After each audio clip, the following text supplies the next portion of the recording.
When we look at the moon, it clearly has two distinct regions that are a light gray in color and regions that are a darker gray in color.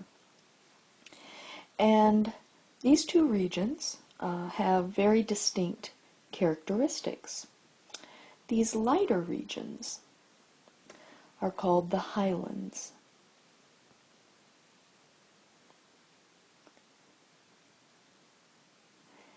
And when we look at the Highlands, one of the things we'll notice is that they are very cratered.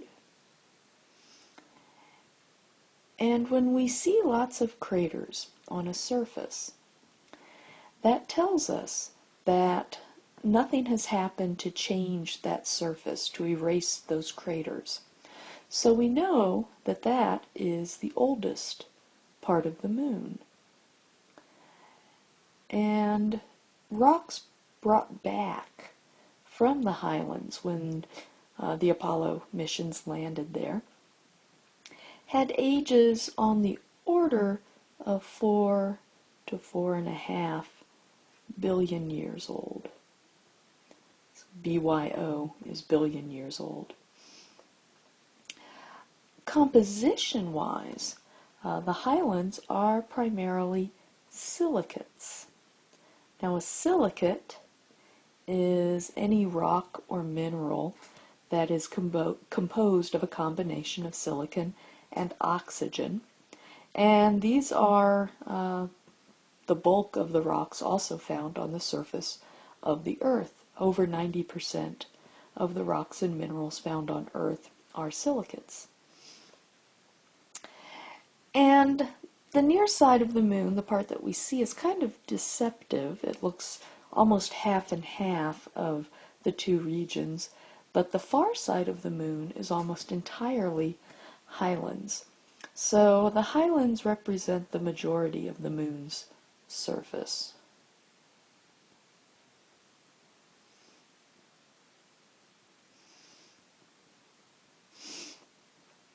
So that's the highlands. Now those darker gray regions are called the Maurya. And the name comes from the Latin for sea or ocean, because the ancients, looking at the moon, saw these dark regions and thought they were bodies of water on the moon. We have since discovered no, they are not. And the characteristics of the Maurya, when we compare to the highlands, a lot fewer craters. There's still some, but not nearly as many as you see in the highlands. So that tells us that something has happened to erase craters here, and that these features formed more recently. So these are younger features, and rocks brought back from the Maurya had ages on the order of 3 to 3.5 billion years old. So still not exactly young, but younger than the highlands. The composition of the Maurya is also quite different. It is composed primarily of basalt. And basalt is dried lava, is the same thing as basalt. So we know that the Maurya formed by lava flows.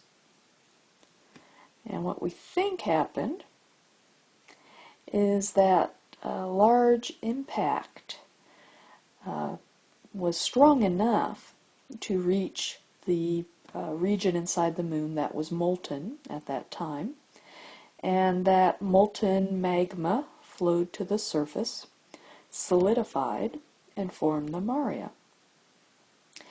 Given the age of the Maurya, that tells us something about when the moon stopped having a molten interior. So we think that around 3 to 3.5 billion years ago, the moon pretty much solidified on the interior. So because of that, we think of the moon as a dead world. It does not have current active geology. It does not have an atmosphere. So now every feature that occurs will stay pretty much forever. Now, small meteorite impacts will change the surface, but that's really the only way the surface of the moon can be changed today.